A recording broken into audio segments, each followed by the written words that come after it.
Claremont Center for Spiritual Living. How are you this morning? We're in our toasty, cozy place. If it gets too warm, peel your jackets off or something so we know, and we'll play with the thermostat. But I'm happy to welcome you here. I'm Reverend Tracy. If you don't know me, I want you to know that wherever you are in your spiritual path, you are welcome here with us. We want to wave hello to our friends that are online. So everybody raise your hands, wave, wave, wave. We're happy you're with us too, because we know that in spirit there is no space, time, distance. There is simply consciousness. And we gather together every week in the consciousness of love, of support, of community. We're here to know the truth for each other and to remind each other of the magnificence of life when we can't remember it for ourselves. So we're happy to have you and delighted to start this brand new year. And is it not a picture postcard perfect, lovely view today? I drive in towards the mountains. So off to the left, you can see the whole LA skyline, and then you can see the snow on the mountains. It's just gorgeous, just gorgeous. All right, so we're going to get started. Let me tell you who's playing with me on platform, on our low-level platform today. Our practitioner of the day is Patty Powers. Patty's really powerful with the prayer, so if you'd like a little love and support and spiritual knowing of the truth for yourself, either in celebration or in support, talk to Patty after service. She'll be happy to sit down with you for a few moments and get you centered. Always a good thing. And music, we have Jeff on keyboards. And we welcome back the Jacksons. And we start with a little centering. So I'm going to invite you to clear your laps, silence your phones, clear your minds, take a deep breath, and listen to the sound of the bowl. And just let that tone take you inside, take you into that space of the heart where love lives. For it is in the center of our being that we find that divine spark, that reminder that there is light and love in and through all things, even us.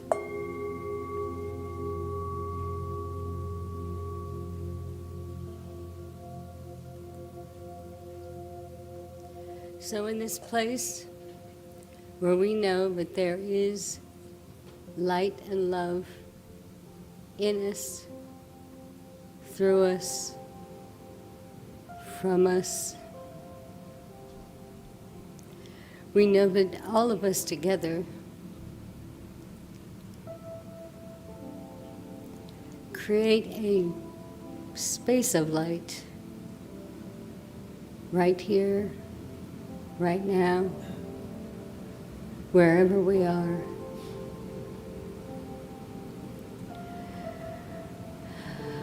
So much light, so much love, so much power.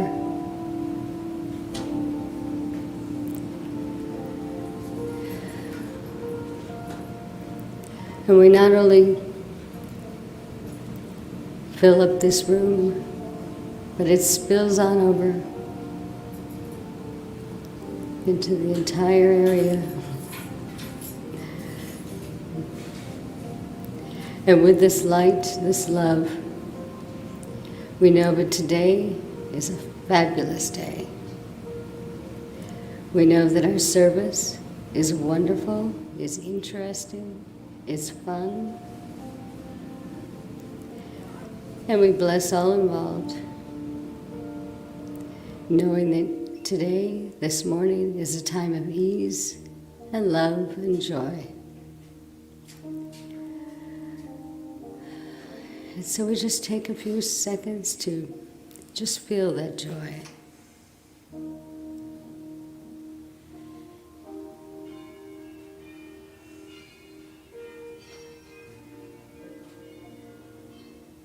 Perfect.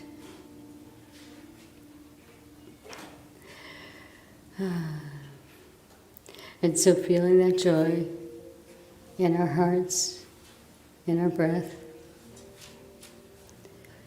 we just get to it. So it is. It's funny because I was actually worried about coming up here and what the new procedures would be, what chair I would sit in. I didn't realize that there's only one chair up here. So I did okay.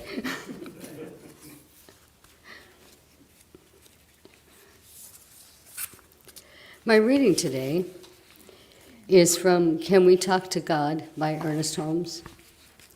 And it's a portion of chapter 7, which is called The Secret of Spiritual Power. Through the ages, there are authentic records of persons who have exercised spiritual power, no matter what the religion or theology may be. No one can be a student of history or a keen observer in life without coming to realize that there is such a thing as spiritual power. Therefore, without argument, we may accept it as reality. All of the world is in search of reality. Intuitively, we feel the necessity of something greater than we are, something upon which we may rely with certainty. We need spiritual power even more than we need physical power. We need both, and we have both. But having great physical energy at our command has not satisfied us. Consequently, we see an interesting thing going on in the world today. Many of our scientists are becoming philosophers, endeavoring to determine the relationship of their own science to the larger meaning of life. One of the world's greatest subjective thought of educated people from every part of the world has found, in the case of people over 35 years of age, that almost without exception, the neurosis is caused by the lack of a true religious perception.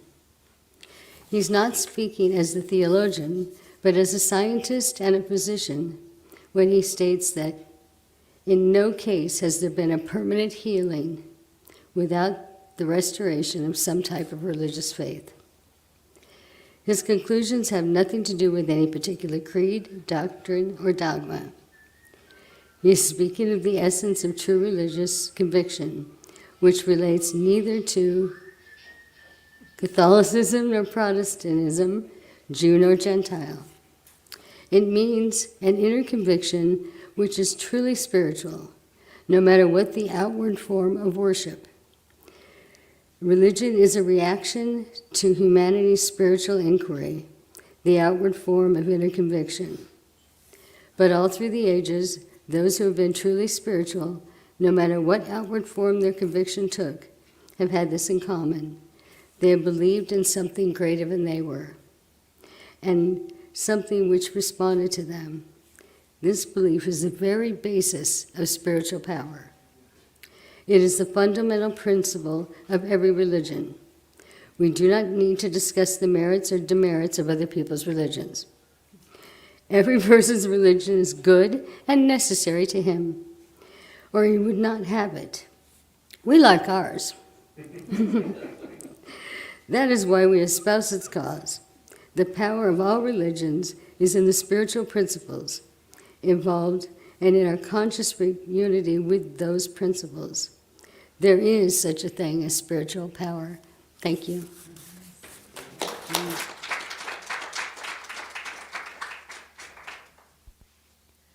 All right.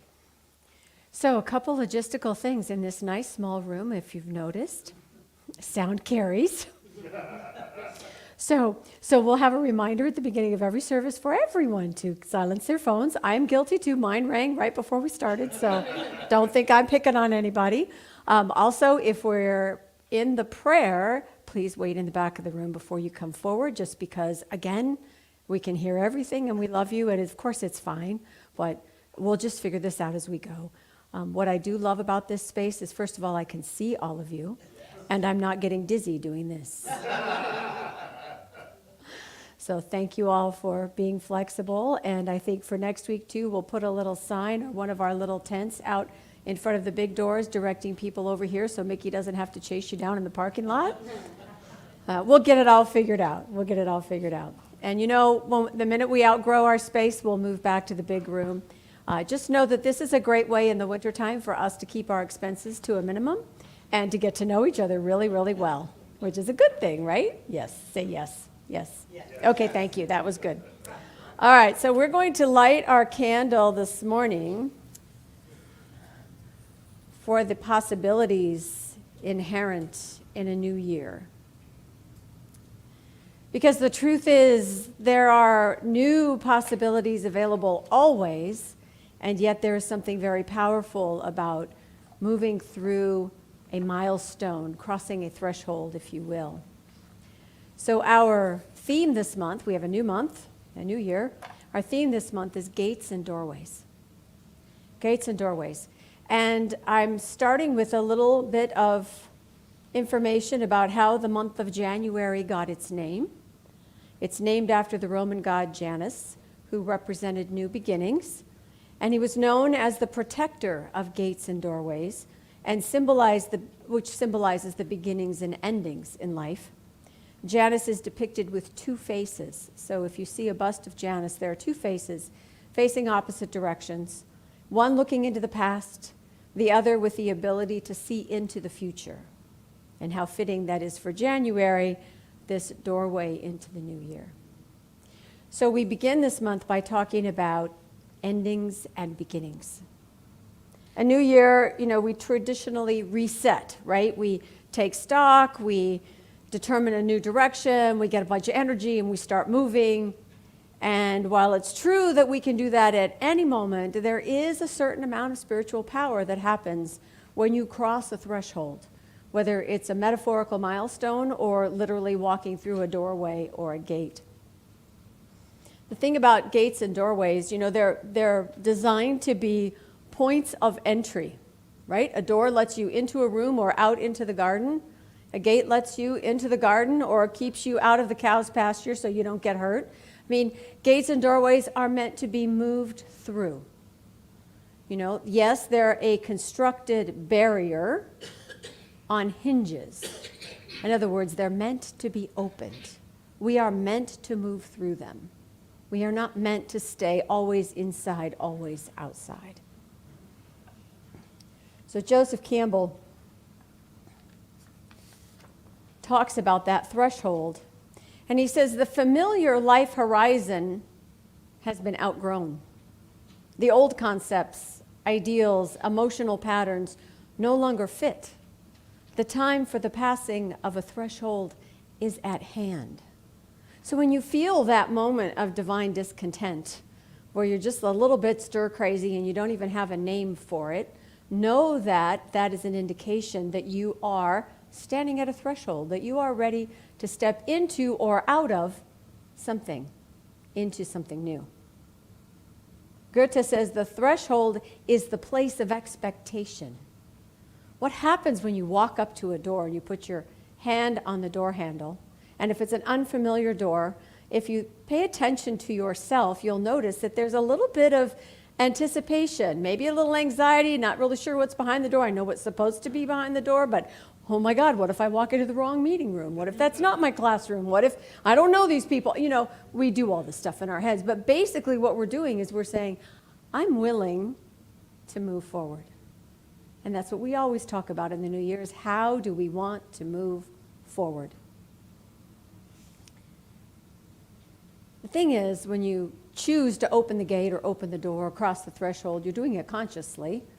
Unless you're running in a panic, in which case you'll just blast through anything that's in your way. But for the most part, most of us every day, we're moving consciously. We're choosing to move. We're choosing to change. Because in the human condition, everything changes all the time. We don't have endings and beginnings in the spiritual realm. Creativity is always beginning. It simply is. There's no end to infinite time. That's what infinite means. But in the human form, there is a beginning and an ending to all form. This physical form, the form of our circumstances, projects come and go, to-do lists get checked off. We're constantly moving and changing, sometimes by choice and sometimes by surprise. but it's kind of a given. Honestly, we really shouldn't be so surprised all the time, right? All right, so this idea of beginnings and endings being part of a circle of life, right? In other words, the seasons come and go, but they come and go every year, right? It's not like we end and then everything's done. No, we end and then we begin again. And Lao Tzu says new beginnings are often disguised as painful endings. And you know that from your own life. You've had a painful ending. You've had a relationship end. You got laid off from a job. You had to move to a new city through no fault of your own. You had to move in with your parents. You had to have your parents move in with you. Things change, things end. The way things were aren't. Can anybody say pandemic? Yeah. So painful endings of things we're familiar with, things we love, people we love.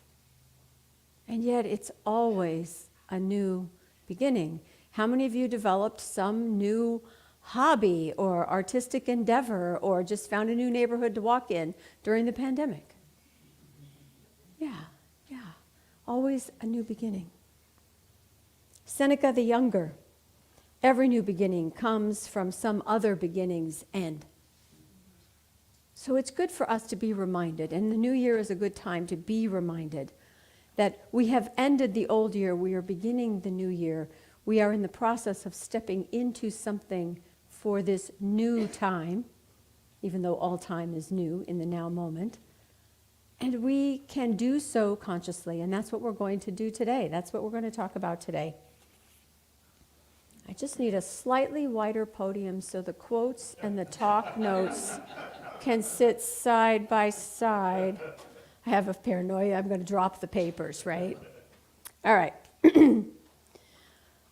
All right, so this thing about the form having start and end to it, right? We have a list, we check it off. We have a project, we finish it. We get a feeling of accomplishment when we do that.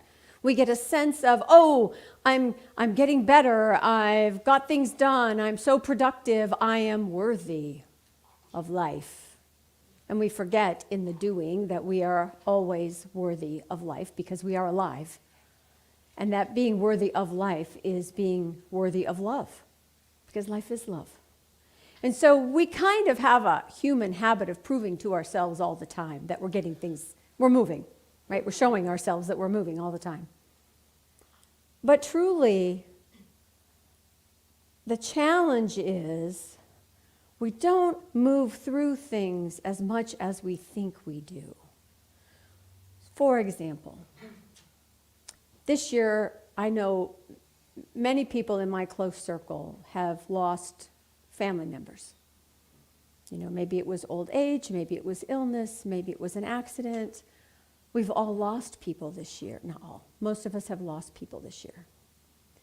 And in our Western culture especially, we are trained to not express grief very well, very long, very much out loud. And so we've learned, most of us, to keep the hard feelings inside, right?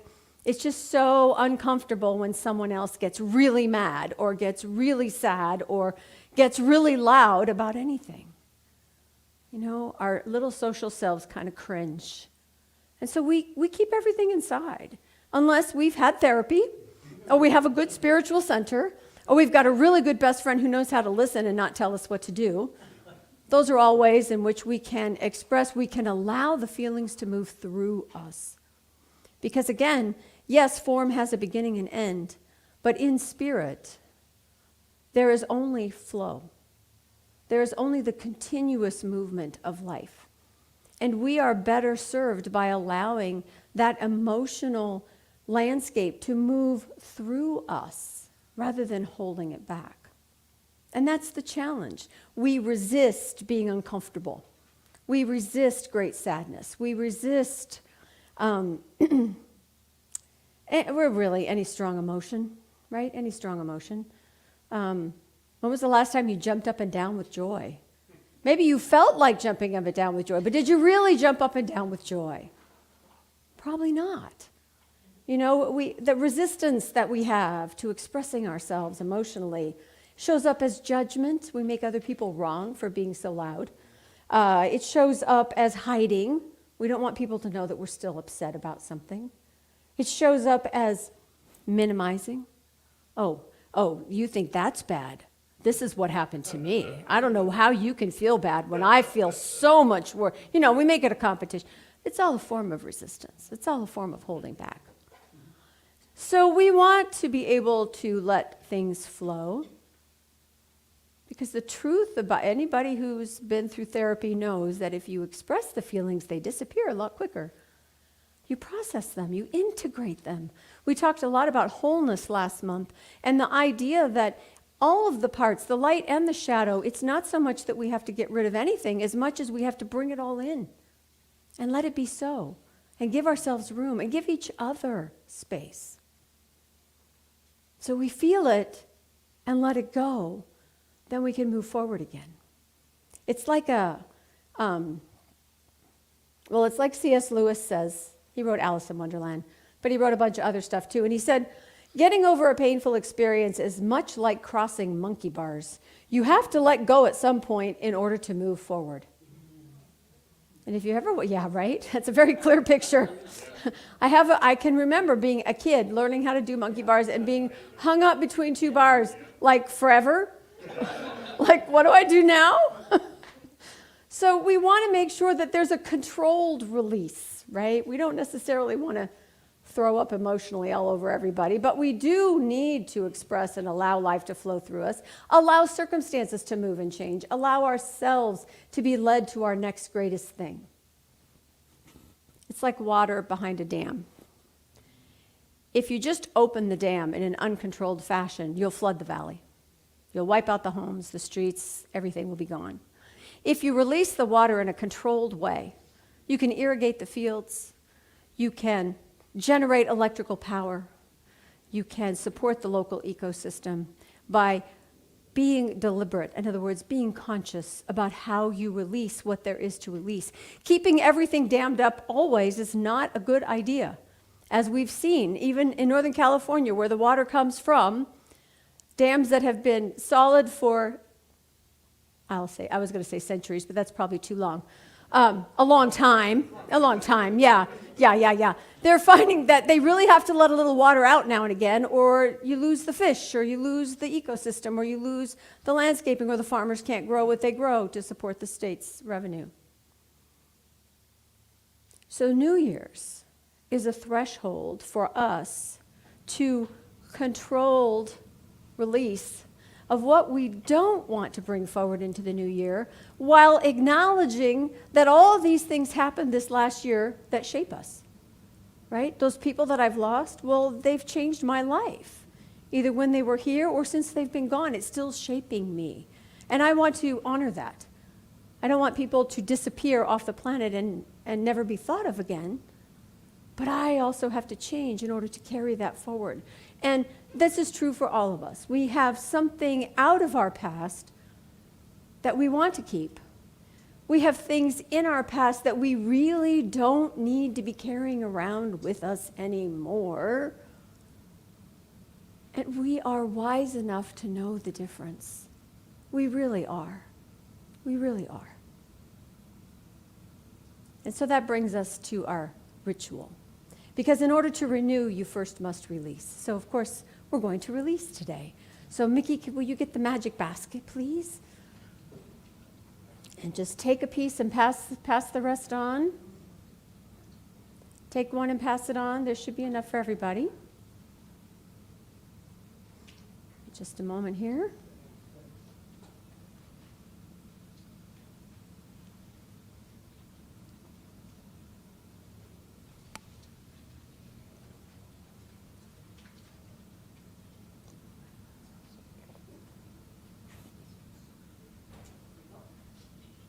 Oops. Okay. A couple there. Whoops. Or we just throw it everywhere. That's okay. Everybody here too? Yeah, pass it down. And me too. Thank you. And let Christopher come in. Everybody have one? Anybody? Christopher need one, or you got one? Okay. All right, so what are we talking about here? What is it? It's release and it's rosemary, yes. So I looked up rosemary because it's what I do. I'm here for you, I'm just here to serve. You needed to know all of this stuff. So you probably know that rosemary is for remembrance. That's the way the herb is usually presented. That's from the Egyptian tradition. And there's been traces of rosemary oil found in ancient tombs in Egypt. So for the very longest time, this is an herb associated with remembering the dead. Well, in Greece, rosemary was dedicated to Aphrodite, the goddess of love. And it showed up in bridal bouquets. It's about love and dedication and fidelity and commitment. So there's your endings and your beginnings, right? Endings, this life, this physical life ending, and a marriage beginning. There's this whole symbology around this one herb that serves us well today. In medieval herbal medicine, this was used as a medicinal herb, and it was used to stop internal bleeding. Not that any of these things are proved now with our modern medical way, but this is what they used it for. To stop internal bleeding, to treat jaundice, and to treat any kind of heart condition. And so if you look at that metaphorically, that teaches us a lot. To stop internal bleeding, to stop allowing our life force to be bled out of us from the inside, because we don't know how to let it out. We don't know how to keep it circulating in a healthy way. Heart problems, the source of our life energy, our life's blood, making sure that we have the ability to pump the blood that we need to stay alive. And treating jaundice, what is the liver? The liver is the body's filter. And if the filter isn't working correctly, then toxic substances stay in and create illness. And so as medicine, this is about keeping the life force flowing in a way that is healthy and whole and not allowing toxins to build up. Anybody have any toxins in their life that maybe they should let go of? Or remove? Or filter out? Yes, yeah, okay.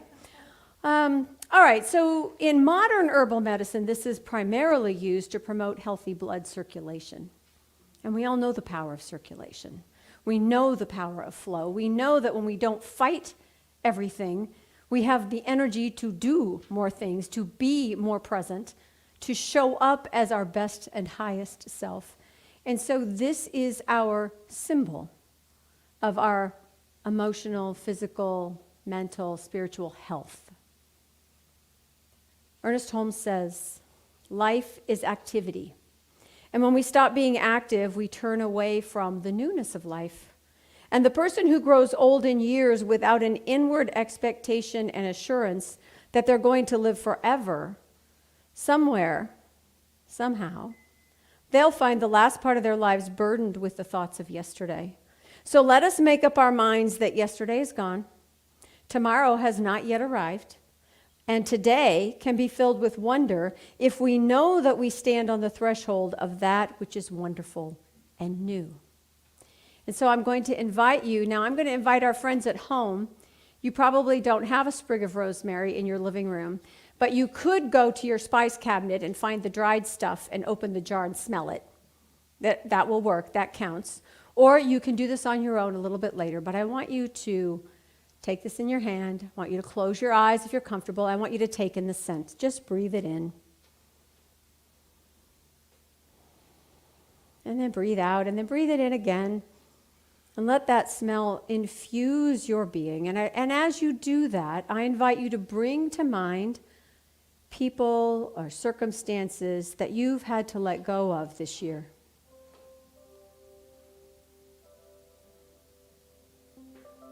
Perhaps there was a change in your health or your environment. Maybe you had to move. Maybe damage was done somewhere, causing loss. And as you think through this last year and breathe in the scent of the rosemary, notice the emotions that come along with these memories. Maybe sadness, maybe anger, maybe just exhaustion.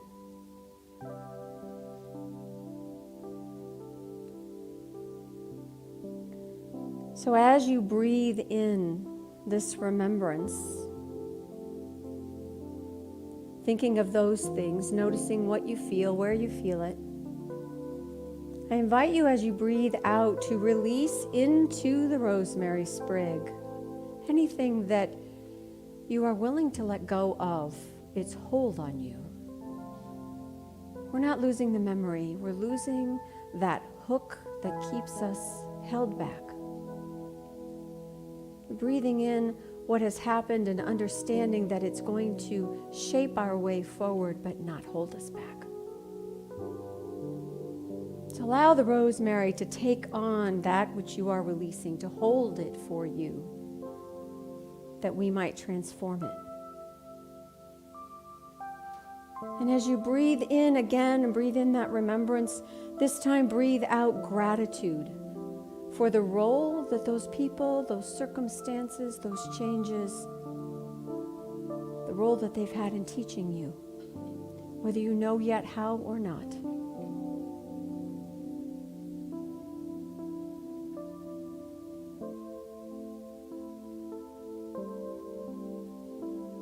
Now as you breathe in, I want you to bring to mind your expectation of your new life, your new year, your new direction. Let yourself imagine and feel into the idea of meeting new people, having a clearer direction, a stronger sense of abundance. Breathe in to that opening up to new love in all its many forms. Breathe it in and picture yourself being wedded to your good.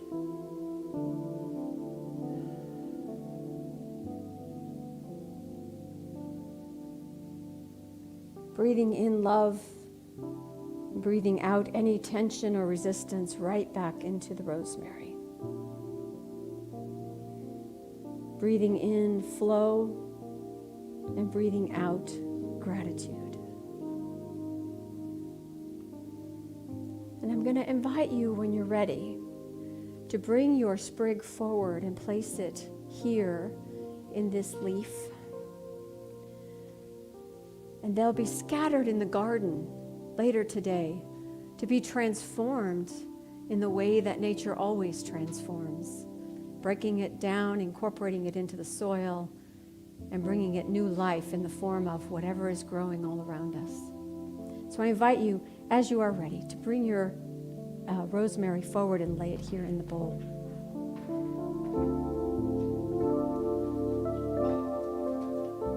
Say a little blessing as you do in gratitude.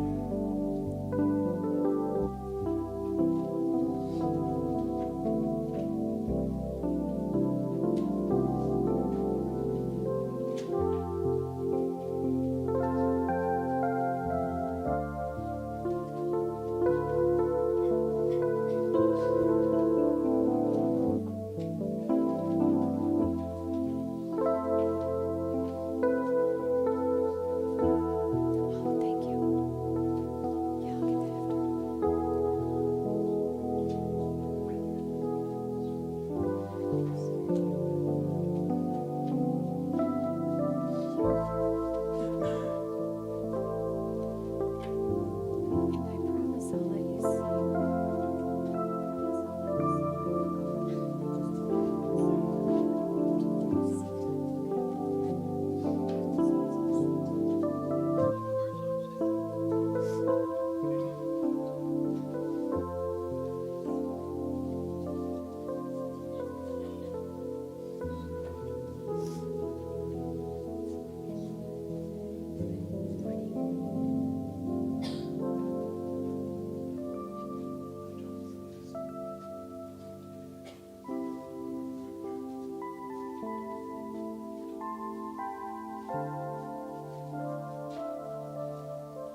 And so what we do now is we allow ourselves to come together in consciousness. So I invite you to close your eyes yet again and see in your mind's eye this tray full of remembrance, of expectation, of that which is being released, that which is being purified, that which is being transformed, even as we speak.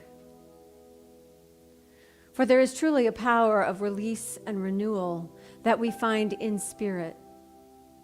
And the gateway to spirit is to do something in this world of form, to symbolize, to represent that which is going on internally, invisibly. And so we allow the rosemary to carry us forward into the new year, to detox, to purify, to release and allow the free flow of life in and through and as each of us. For there is in this spiritual realm, in this knowledge of the heart that resonates with us, telling us the truth that the power to heal is within each one of us. The power to integrate is part of the wisdom within.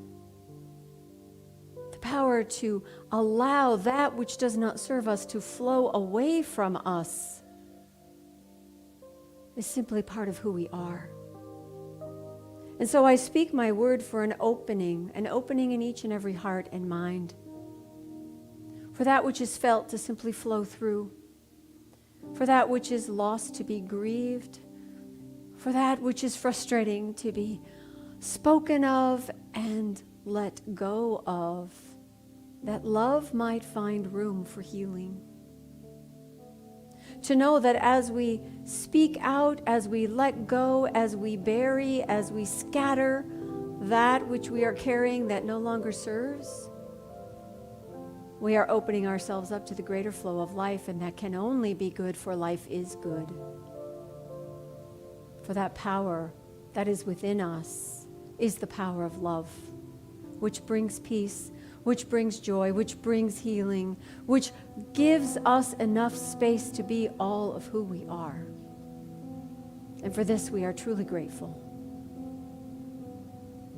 For I know that in gratitude, that which I am thankful for will grow, and this feeling of expectation of good can grow exponentially.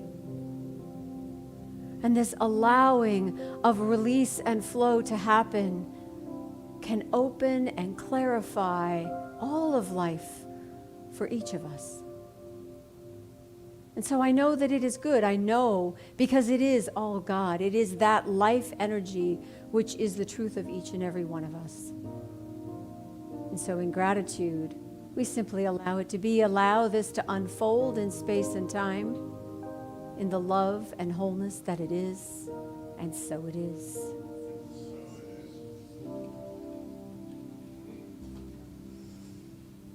All right. I'm going to invite you to say our affirmation with me. I'll ask you to repeat each line so that our friends at home can say it along with us. Today, I gently release any burdens of the past and step into my next moment with confidence. I know that endings are also beginnings. And so it is. And now we will have a double feature from the Jacksons because the minister forgot to invite them up earlier. So please, both songs, please.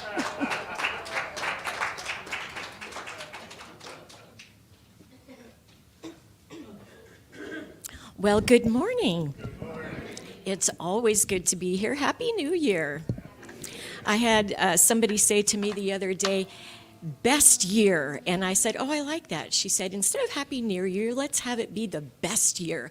And I said, okay, I'm good with that. So this first song that we have to share with you, we're going to borrow from the Beatles. So if you know it, please sing along.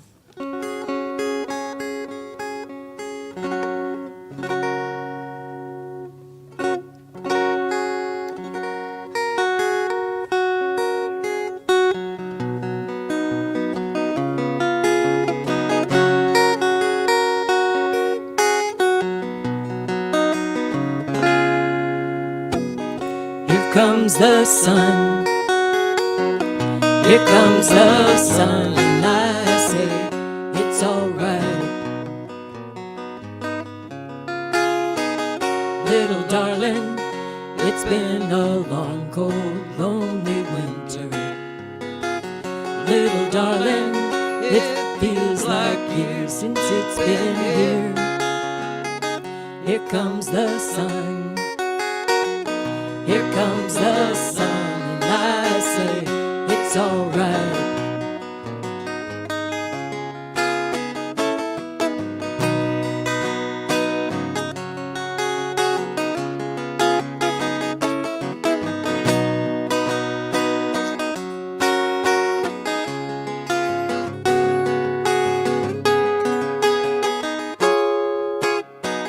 Little darling, the smiles returning to their faces.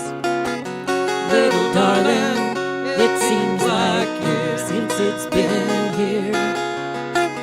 Here comes the sun. Here comes the sun, and I say it's alright. Sun, sun, sun, here it comes. Sun, sun, here it comes.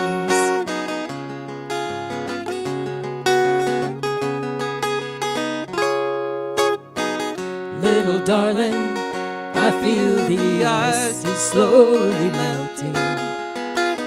Little darling, it seems like years since it's been clear. Here comes the sun. Here comes the sun. Say it's alright.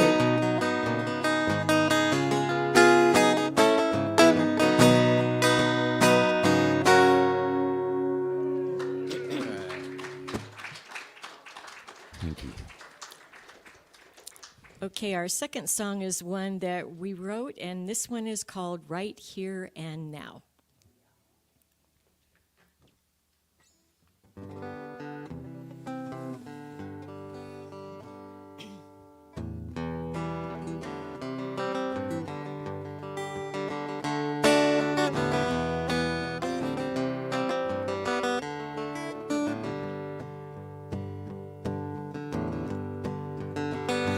Live in joy here and now as this new year begins. I don't need to change a thing, 'cause I'm filled with love within. For the spirit that I know fills me up from head to toe, and I'm surrounded by this love that comes through everyone I know. We are magnificent and beautiful, expressed in our own way, individual creations while our essence is the same. All are part of that vast ocean that is God's eternal power, and we're perfect as that vision, just the way we are. This journey that we travel on, this gift of life we live, is just what we will make of it, what you believe it is. I choose to see no limitations and to live in knowing light. I see happiness surrounds me and all beauty in my sight. And I'm focused on my vision, and I know I see the truth, that love's in all creation and perfection is in you. This journey that we travel on, this gift of life we live, is just what we will make of it, what you believe it is. I live in joy here and now as this new year begins. I don't need to change a thing, 'cause I'm filled with love within. For the spirit that I know fills me up from head to toe, and I'm surrounded by this love that comes through everyone I know. And I'm surrounded by this love that comes through everyone. I know.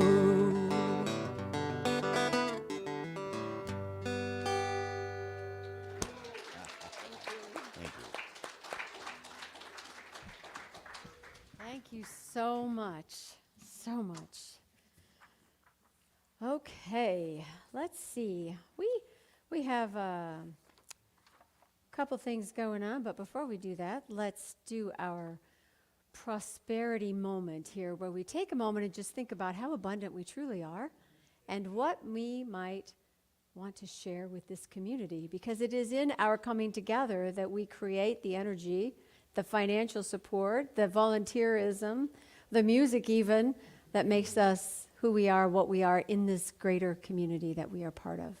So I want to thank all of you for your contributions, past, present, and future. If anybody needs an envelope, we have some here. And Mary, just raise your hand, Mary will get that to you. And I invite you to say with me our prosperity affirmation. It's in the program. Divine love through me blesses and multiplies all that I am, all that I give, and all that I receive. I am prosperous now. There's a basket in the back of the room on your way out for your envelopes as you exit. Okay, so a little bit going on coming up here. Our dance classes start up again this coming week. We have, I believe, line dancing is starting on Tuesday. Yes, the 9th. And belly dancing starts on the 10th. So if you need a little physical activity in your life, that'll be here in the evenings. Wednesday nights at 7 and Tuesday nights at 6:30 for the beginning classes. So make sure that you take advantage of that. If you haven't tried it and you've always wanted to, it's a pretty safe space to do so. Even those of you guys that might want to learn how to belly dance. Okay, let's see.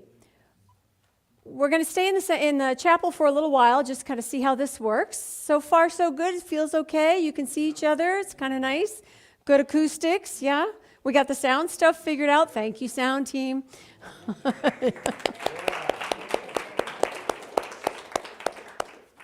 All right. A couple other changes coming up. Beginning the first Sunday in February, we're going to talk to our practitioners about re-implementing the call to prayer. That's the ability to come up after service and have a brief prayer with a practitioner. What's lovely about that is that the whole room is prayerful, even if you're not asking for something personal, and we all benefit from that uplifted consciousness. So we'll do that once a month on Sundays during the service. We'll start the first Sunday in February. We also will be introducing a new closing song that we can all sing. I know most of you over time have learned the words to Eddie Watkins Jr., take a look at the person next to you, which is great, but we have a Jackson song that we think will be really great that we'll start implementing this later this month. I say later this month because the intention is to have it right away, but there's a couple things happening right away at the beginning of the year, so it might be 2 weeks instead of one, but we'll get it all together. So we'll have a song to sing at the end, and we would like to also introduce a song at the beginning so that can also be part of our service, something we've not had for quite a while. So I know the musicians in the group are going, yes, yes, yes. Something about singing together really means the room is breathing together. And when the room is breathing together, there is inspiration happening. Get that? Inspire is to breathe in. It's just a God thing. There you go. You're welcome. We do have openings coming up on the Board of Trustees. If you are interested in being part of the really fun party group that makes big decisions for the community, come talk to us. I say party group because, it's business, but we really make it fun and it's easy. When you come from spirit to do things in the world, it's so much easier than just trying to make the world do what it's supposed to do. So we are a group that comes together from spirit to serve this community. And if you feel called to serve, it's a wonderful way to do it. We'd love to talk to you. Mary, Drac, Jan, some people have been on the board before. Ed's been on the board before. Mickey's been on the board. Talk to us. Let us know. if you're interested. Let us answer your questions. And Mickey is the head of our nominating committee, so she'll be the one that you talk to that will get the process started if you want to explore the options. We'd love to have you. Our board sort of expands and contracts depending on how many people we have, so there'll be 2 or 3 openings available, so don't think that you have to be the new kid all by yourself, because you don't. Okay, let's see what else we got. We moved over the sign-up sheets for flowers and the welcome packets and all that to this room. So if you would like to donate flowers to be up front here, because the Christmas tree will be going away shortly, probably this week. We'd love to have a little flora and fauna up here in front, so you can sign up to be the one who buys the flowers, and then you get to take them home after Sunday service. So that's something we can do. Oh, and we have classes. Thank you, Mary. We have a prosperity class that'll be starting the first week of February, Thursday nights probably. Is that what we decided? No, Tuesday night. Oh, you're Tuesday. February 6th. See, it's not written down. Tuesday night, starting February 6th, the prosperity class will begin. So if you would like to enhance your relationship with your own personal abundance, this is the class for you. And then we will also be teaching a class that's based on the book, This Thing Called You, which the title of it, You and the Universe, the Universal, I don't know, something about you and the universe. But really, it's This Thing Called You, and it's science of mind principles in your very own life. It's a class that will help you to know how this stuff works for you. So that will be on either Thursday nights or Saturday mornings, depending on when people are available. Both of these classes, This Thing Called You class counts as an elective if you're interested in practitioner studies, and the prosperity class as well. So do think about that. And depending on which class we teach for prosperity, because we're kind of we got 2 going. We're not quite sure yet. You think we're going to do 5 gifts? 5 gifts of an abundant life. So it's based on a book by the same name, and it's fabulous, fabulous. You know, you're up for change, right? Isn't that what we're talking about this month? This is the way you change your life, just like that. Sign up for class. We will have sign-up sheets out next week because, again, that's one of those things that didn't quite happen this first week. But we did want you to know about it and do be thinking about what might be calling to you. All right, I think we're golden. And I say we stand up, and if there should be room to kind of make a circle around the chairs, let's see what we can do. Take a look at the person next to you and say, God loves you and I love you too. Now feel the love in the sanctuary. Lift your voice and repeat after me. We come together, we come together, we come together, we come together, we come together, we come together in the name of love. From every walk of life, every creed and color, intention we unite in honor of the God in each other. We come together, we come together, we come together, we come together in the name of love. We come together, we come together, we come together, we come together, we come together in the name of love.